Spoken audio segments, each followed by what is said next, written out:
लेकिन अब बांग्लादेश में जब से मोहम्मद यूनुस बैठे, मोहम्मद यूनुस जिनको बिठाया गया, ये अमेरिका के बिठाए हुए नुमाइंदे थे, आप और हम खूब अच्छे से इनके बारे में जानते आए। लेकिन इन्होंने अपनी पूरी विदेश नीति को भारत के खिलाफ मोड़ दिया। क्यों? बोले शेख हसीना आप लोगों ने बिठाई थी, शेख हसीना के खिलाफ हमारा प्रोटेस्ट था, बचा के भी आप ही लोग ले गए। यानी बांग्लादेश को आपने अपना स्लेव की तरह से ट्रीट किया, आपने उसको अपनी टेरिटरी की तरह से ट्रीट किया, इसलिए हम आपके खिलाफत करते हैं। तो इनके यहां पर जो असली खिलाफत रही वो भारत की खिलाफत रही। चलिए, अब लेकिन खिलाफत में कौन ज्यादा खिलाफ होगा, इसका चुनाव होने जा रहा है। क्योंकि शेख हसीना हट गई, जो शेख हसीना की पार्टी थी आवामी लीग, उसको बैन कर दिया। तो अब यहां पर जब चुनाव हो रहा है, तो चुनाव इस बात का हो रहा है कि अब आफ्टर शेख हसीना कौन, तो अब शेख हसीना के बाद में कौन, इसका निर्धारण होने जा रहा है 12 तारीख को। 12 तारीख को यहां पर 350 सीटों की इनकी संसद है, उसका इलेक्शन है। उनमें से 50 सीटें एनी टाइम रिजर्व रहती हैं महिलाओं के लिए। 300 सीटें हैं जिन पर इलेक्शन होता है। 300 सीटें जिन पार्टियों से जीतकर जैसी जैसी सीटें आएंगी, उसी अनुपात में बाकी बची हुई 50 सीटें जो रिजर्व हैं, उतनी महिलाओं को सीटें दे दी जाएंगी। यानी इलेक्शन 300 पर होगा, बाकी जो 50 हैं वो 300 के अनुपात में बट जाएंगी। मान लो 150 सीट किसी की आई तो उसको 25 महिलाओं की सीटें मिल गई। ऐसे मान लीजिए किसी की 30 आई तो किसी को 5 सीटें यहां पर मिल गई। उस प्रपोर्शन में इनके यहां पर महिलाओं की सीटों का रिजर्वेशन चलता है। इनकी कुल आबादी में 91% मुस्लिम है और 8% हिंदू हैं। इस प्रकार से यहां की जो पार्टी है वो जितना ज्यादा मुसलमान फेवर करेंगी, इस्लाम को फेवर करेंगी, उस तरह की पार्टियों को यहां पर ज्यादा तवज्जो दी जाती है। वो पार्टियां जो माइनॉरिटी के लिए बात करें, उनको यहां पर कोई महत्व नहीं दिया जाता। क्यों? क्योंकि वो यहां पर ज्यादा वोट शेयर नहीं रखते। ऐसे में बांग्लादेश का इलेक्शन और उसमें कौन की प्लेयर होगा और कौन सी पार्टी प्ले करेगी, यह फिलहाल के लिए एक बड़ा मुद्दा बना हुआ है। तो कितनी सीटें हैं? 300। अब बात करते हैं पार्टियों की। तो पार्टी यहां पर रही दो।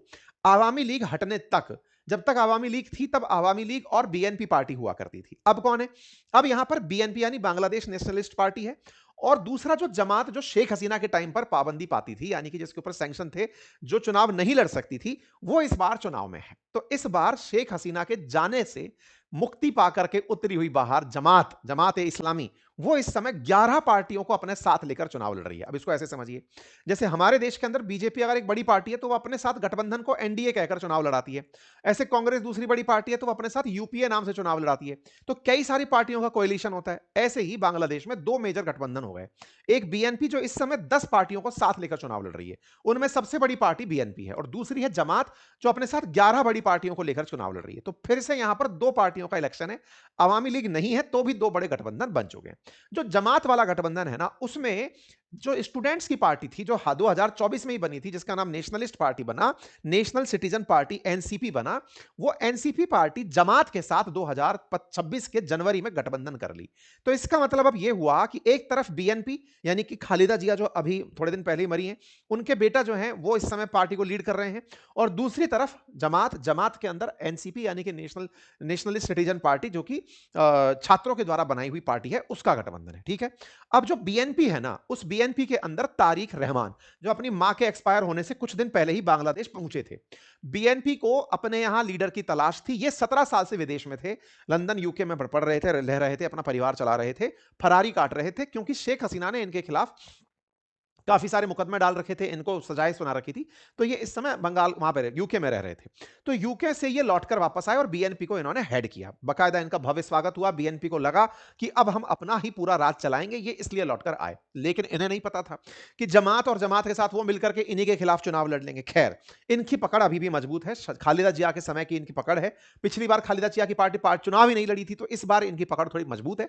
और ये बढ़िया से सोचकर कर रहे हैं कि हम अपने बांग्लादेश को मां के सपने की तरह बनाएंगे, जो हमारी मां सोचती थी। बाकायदा इन्होंने बांग्लादेश के लिए अपना मैनिफेस्टो जारी किया, जिसमें इन्होंने यह कहा कि जो बीएसएफ है यानी भारत की जो बॉर्डर सिक्योरिटी फोर्स है, वो बॉर्डर पर किलिंग ना करे, ये हम सुनिश्चित करेंगे। और दूसरा, जो नदियों का पानी है वो सही से बंटवारा हो सके, हम ये सुनिश्चित करेंगे। मैं आपको बता दूं, भारत ने जो गंगा ट्रीटी कर रखी है बांग्लादेश के साथ, वो 2026 में समाप्त हो रही है। उसके बाद में हमारा पानी इनके पास कितना जाएगा, ये फिर से डिसाइड होना है 2026 के अराउंड मई में।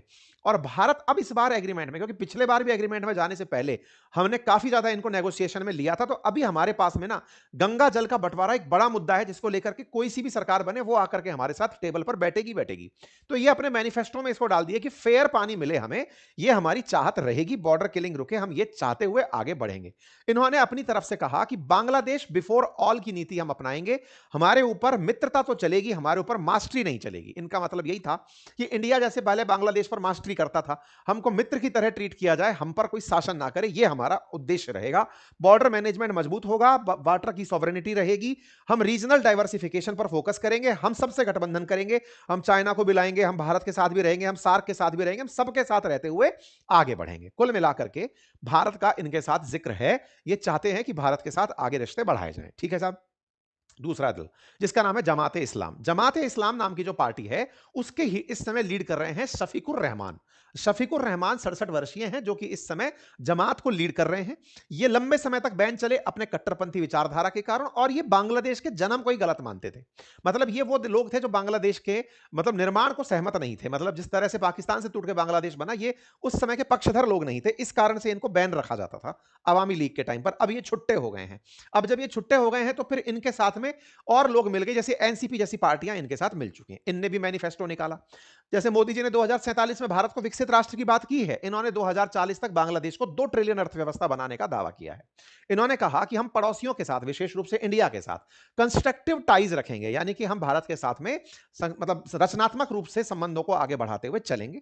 बाकायदा इनके मैनिफेस्टो में यह बात लिखी गई, constructive relation with neighbouring countries, peaceful, friendly and cooperative relation will be built with neighbours and nearby countries including India, Bhutan, Nepal, Myanmar, Sri Lanka, Maldives, Thailand, इन सब के साथ, और म्यूचुअल रेस्पेक्ट के साथ हम आगे बढ़ेंगे, और दुनिया के और देशों के साथ भी। साथ ही साथ जो सार्क और आसियान जैसी जगह हैं वहां पर भी हम एक्टिव एंगेजमेंट करेंगे। ये बात बोलते हुए इन्होंने बात कही। बात करते हैं सबसे ज्यादा जिसकी चर्चा होनी थी कि भाई अब जनता जो है वो छात्रों के नेतृत्व में राज करे, छात्रों के नेतृत्व में बांग्लादेश का भविष्य देखेगी। उनका क्या हुआ? उन लोगों ने निकलकर, जिन छात्रों ने आंदोलन करके शेख हसीना को हटाया था, उनकी पार्टी बनी नेशनलिस्ट सिटीजन पार्टी। इस पार्टी का इस बार के इलेक्शन में 300 में से मात्र 30 सीट पर दावेदारी की गई है।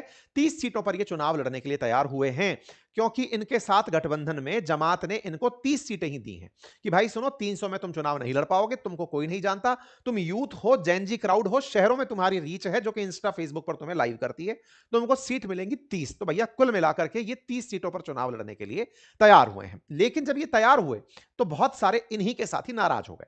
इनके कई साथी जो कहते थे कि जमात के तो खिलाफ थे हम लोग, हम कट्टरपंथ के खिलाफ थे, हम कई विचारधाराओं के खिलाफ थे, ऐसा कहते हुए इन स्टूडेंट के यूनियन में से 9 नेताओं ने इनका संग छोड़ दिया, एनसीपी छोड़ दिया, और वो अब इंडिपेंडेंट चुनाव लड़ रहे हैं। उनमें से कई काफी फेमस जो नेता रहे इनके, जैसे समांता समरीन हुआ, तमसीन जारा हुआ, हाई प्रोफाइल कई फिगर थे, उनको आइडियोलॉजिकल क्लैशेस हुए और उन्होंने कहा कि नहीं भाई, हम इंडिपेंडेंट चुनाव लड़ लेंगे। लेकिन नाहिद इस्लाम जैसे जो लीडर थे वो डिफेंस में रहे कि नहीं, हमें साथ रह करके इनको सुधारना है, साथ मिलकर के इनको सुधारना है। अलतत्वगत्वा चुनाव में जब आप उतरते हैं तो फिर चुनाव की गणित कुछ और होती है, आपके आंदोलनों की गणित कुछ और होती है। आंदोलन जब हुए तब जनता को यह दिखाया गया कि हम बिल्कुल कुछ अलग लेकर आ जाएंगे, लेकिन जब चुनाव में उतरना हुआ तो कहा कि पहले साथ मिलते हैं, तब सुधार का इंतजार करेंगे। कुल मिलाकर के फिर से कोई नई आवामी पार्टी सी बन जाएगी इन लोगों के लिए, लेकिन ठीक है, इनको नई पॉलिटिक्स करनी थी और ये बांग्लादेश के लोगों को समझ में आ जाएगा कि इन्होंने छात्रों के नेतृत्व में परिवर्तन भले ही देखा हो, फैक्ट्रियां भले ही बंद हो गई हो, बेइज्जती भले ही हो गई हो, नया कुछ नहीं मिला। खैर, फिलहाल के लिए बांग्लादेश में अब जब चुनाव होने जा रहे हैं तो भारत के लिए बांग्लादेश महत्वपूर्ण हो जाता है, क्योंकि अल्टीमेटली पड़ोसी है। पड़ोसी के पास में अगर चीन की करीबी हो या पाकिस्तान की करीबी हो, हमारे लिए वो ठीक नहीं है, क्योंकि पाकिस्तान अब इनके साथ में सामान भी आदान प्रदान करने लगा है, जहाज भी, इनके हवाई जहाज भी एक दूसरे के बीच में उड़ने करने लगे हैं, उनकी तस्वीरें भी अब चलने लगी हैं, डायरेक्ट फ्लाइट उड़ने लग गई है पाकिस्तान बांग्लादेश के बीच में। तो भारत के लिए बांग्लादेश में किसी और पड़ोसी का दखल, पाकिस्तान और बांग्लादेश, पाकिस्तान और चाइना का दखल मिनिमम रहे, हम इनसे यही चाहते हैं।